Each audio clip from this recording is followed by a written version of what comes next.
musée Gustave Moreau n'est pas un musée comme les autres.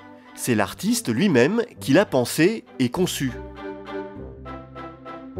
Peintre symboliste, Gustave Moreau s'installe à Paris avec ses parents dans cet hôtel particulier en 1852. À leur disparition et sans descendance, l'artiste décide 1 an avant sa mort de léguer à l'État sa maison et toutes ses œuvres, peintures, dessins, sculptures et aquarelles. Pour mieux les exposer et en faire un vrai musée, Gustave Moreau entreprend des travaux.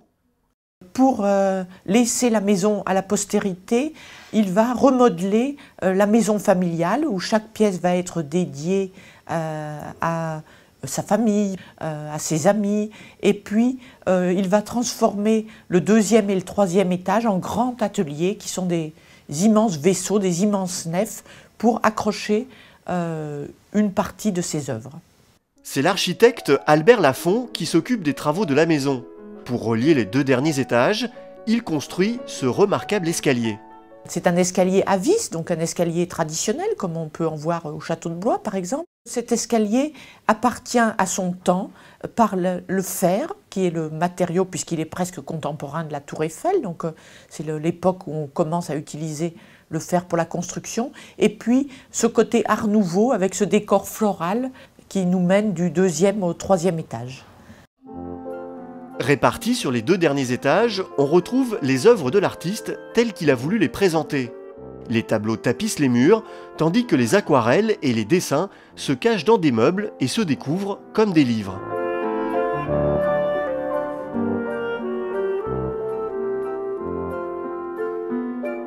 Passionné par les mythes et les légendes de l'Antiquité, Gustave Moreau est le plus connu des peintres symbolistes. Mais lui se considérait plutôt comme un peintre d'histoire.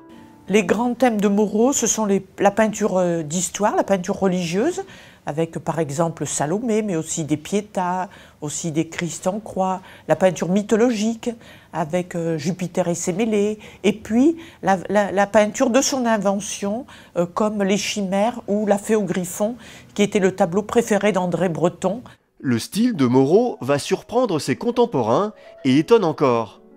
En mélangeant peinture mythologique ou biblique et dessins ressemblant à des tatouages, il va créer son propre univers.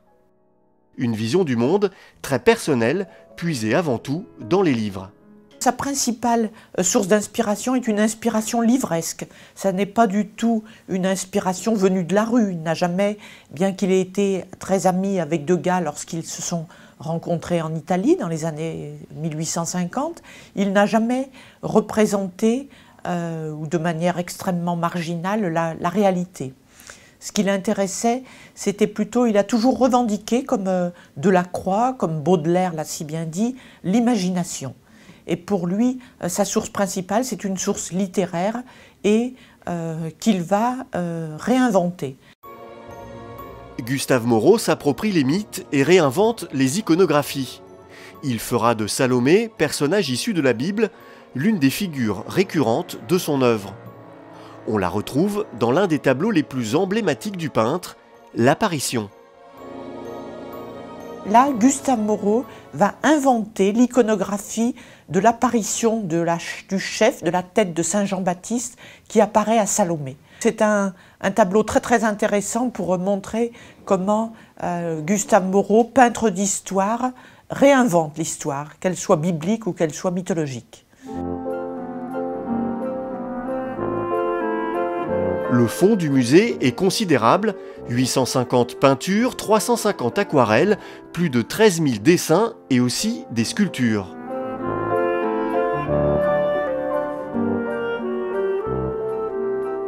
Originalité du musée, il ne présente pas que des œuvres finies.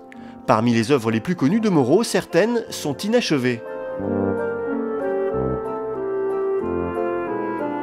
Le musée Gustave Moreau est un faux petit musée, je dis toujours ça, puisque nous conservons en fait 25 000 œuvres dans cette maison d'artistes et que beaucoup d'œuvres sont restées inachevées, ou certaines œuvres étaient jugées par ses contemporains comme inachevées et lui-même les considérait comme achevées. C'est le cas par exemple du Triomphe d'Alexandre ou de ce merveilleux tableau qui sont les licornes.